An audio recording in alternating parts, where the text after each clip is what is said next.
Olá pessoas, este é mais um vídeo meu e sejam muito bem-vindos ao Nerdologia. Eu sou o Pirula, biólogo, paleontólogo, pesquisador e vamos falar hoje sobre aquela que provavelmente foi a principal razão que nos fez suplantar os outros hominídeos e realizar os mais variados tipos de tecnologia, a revolução cognitiva.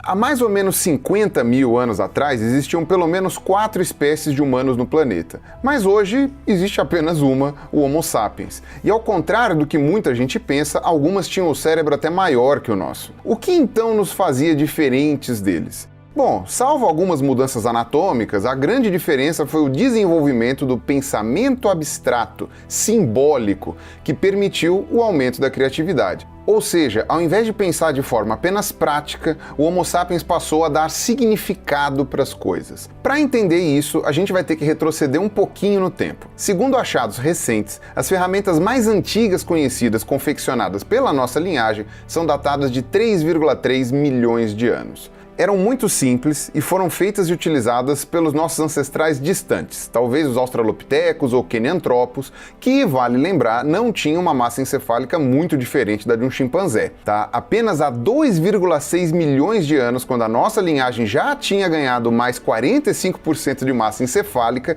e aqui a gente já está falando do gênero Homo, né, o nosso gênero, é que a tecnologia teve um upgrade, ainda que modesto, com a chamada indústria olduvaiense. Essas ferramentas, que muitos conhecem como pedras lascadas, serviam provavelmente para cortar a carne de carcaças. Uma nova atualização da tecnologia só aconteceu 800 mil anos depois com o Homo erectus. Eram ferramentas já com uma forma definida, né, como um machado sem cabo, já com algum refinamento, usados para atacar animais e cortar a sua carne depois de mortos. Tá? Foi a chamada indústria aqueulense. O Homo erectus também aprendeu a usar o fogo, né, para cozinhar, para defesa, para aquecimento, e como ele se espalhou pelos 3 continentes do Velho Mundo, acabou levando essa tecnologia junto com ele. Esse modelo de ferramenta, né, a aqueulense, durou em torno de 1,6 milhão de anos, basicamente enquanto durou o Homo erectus. Há 800 mil anos surge na África o nosso possível ancestral direto, o Homo heidelbergensis. E ele também sai batendo perna por aí até chegar na Europa e na Ásia. Há algumas invenções, como por exemplo prender as pedras lascadas na ponta de varas ou pedaços de madeira, formando lanças, machadinhas, mas nada muito impressionante. Em cada continente, o heidelbergensis deu origem a uma espécie diferente. Na Ásia, aos denisovanos, que a gente conhece muito pouco, na África, a nossa espécie, né, o Homo sapiens, e na Europa, ao homem de Neandertal, que tinha um volume craniano maior que o nosso. Eles aprimoraram também a tecnologia do Homo erectus, mas digamos que não muito. Já a nossa espécie surgiu 300 mil anos atrás, mas não parece ter sido muito criativa durante a maior parte desse tempo. Então, quando que a gente começou a ser inventivo de fato, a questionar o mundo?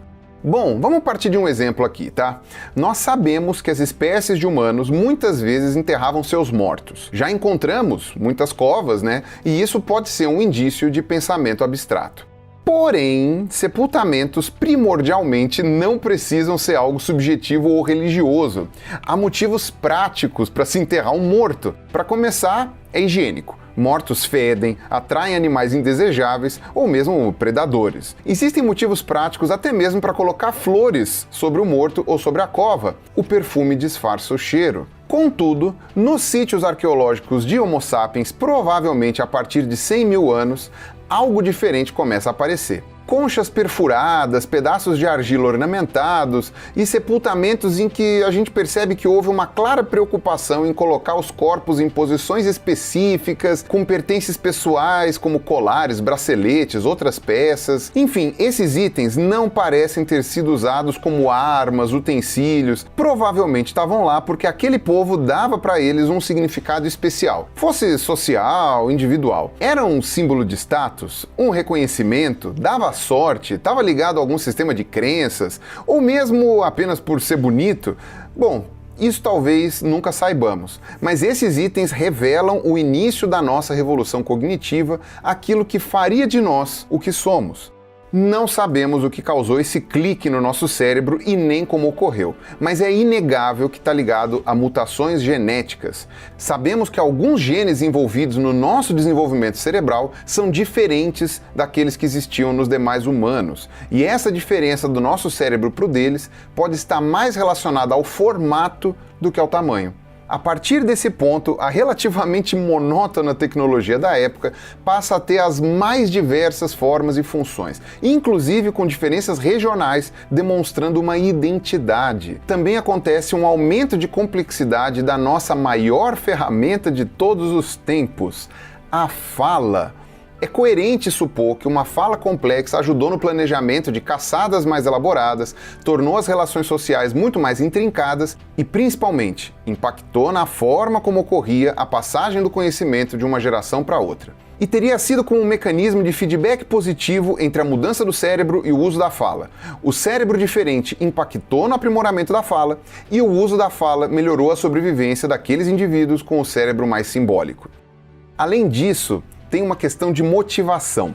Se, por exemplo, um xamã Homo sapiens usasse estímulos de cunho espiritual nos guerreiros, eles poderiam ganhar uma batalha por estarem mais motivados que uma outra espécie de humano que tivesse como incentivo apenas o impulso pela sobrevivência, território e etc. Enfim, ao chegar ao Oriente Médio e principalmente à Europa, os Homo sapiens se depararam com os neandertais, que viviam em agrupamentos menos numerosos e não sabemos se tinham fala muito elaborada.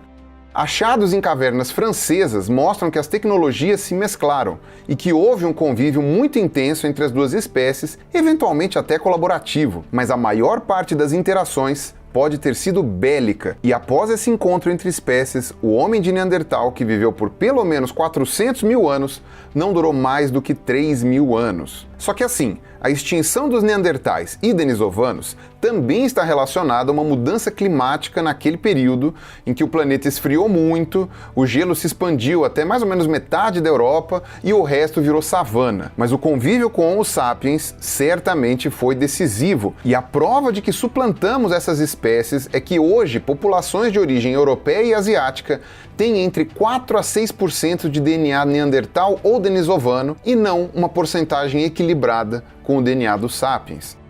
Muito bonita essa história, né?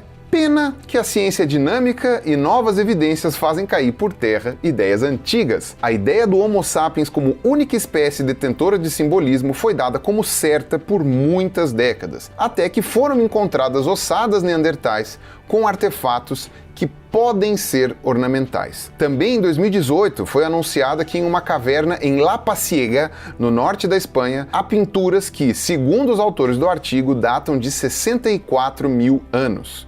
Não havia sapiens nesse período na Península Ibérica. Isso indica que só poderiam ter sido feitas por neandertais. São figuras bastante simples, tá? Rabiscos, tentativa de representação de formas, mas apesar da discordância de muitos arqueólogos, é bem possível que nossos primos também tivessem pensamento simbólico, capaz de dar interpretações subjetivas para as coisas, para os fatos e para os sentimentos. Talvez isso possa ter ocorrido até antes, vai saber, né? Com o Homo heidelbergensis, com o Homo erectus, enfim. Só que por que isso não refletiu na tecnologia dos neandertais? Se eles tinham mesmo simbolismo, por que eles foram extintos? Será que as laringes deles, por exemplo, não permitiam tão bem a fala?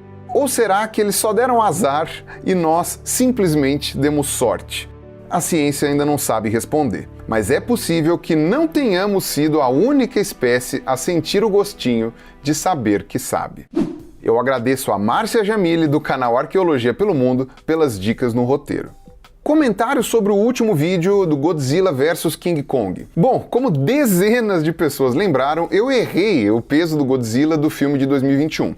Eu disse 100 toneladas, mas são na verdade 100 mil toneladas, que faz mais sentido para um bichoroco daquele tamanho. O King Kong não tem peso oficial, mas fazendo um cálculo usando um gorila atual como parâmetro, ele teria, entre 30 e 40 mil toneladas. Sendo assim, ele ficaria bem mais leve que o Godzilla, né, ao contrário do que eu falei no vídeo, vídeo, mas conseguindo erguer mais de 4 vezes o próprio peso, ele ainda assim conseguiria fazer um bom estrago. Outra correção que fizeram é que na franquia Monsterverse é dito que o Godzilla não é um dinossauro, e sim um réptil do Permiano com mais de 250 milhões de anos. Isso mudaria o quê? A minha afirmação sobre a pneumatização dos ossos e justificaria melhor a presença das placas ósseas pelo corpo, mas no fim das contas não muda muita coisa pro resto do que eu falei. Muita gente veio falar que a genética dele é diferente, enfim, que o raio atômico era muito forte, etc. Bom, de fato, né, os poderes especiais do Godzilla fazem dele, enfim, um dos seres mais apelões do cinema, só que isso não muda o fato da biomecânica dele impossibilitar, por exemplo, ele de nadar, não rola ter agilidade com as pernas daquele comprimento, e se ele cair, vai custar levantar. Paciência, não fui eu que fiz as regras. É isso, e se você quiser saber mais sobre Mind Blow pré-histórico, não se esqueça de curtir e compartilhar. Obrigado por quem assistiu até aqui, um abraço e falou!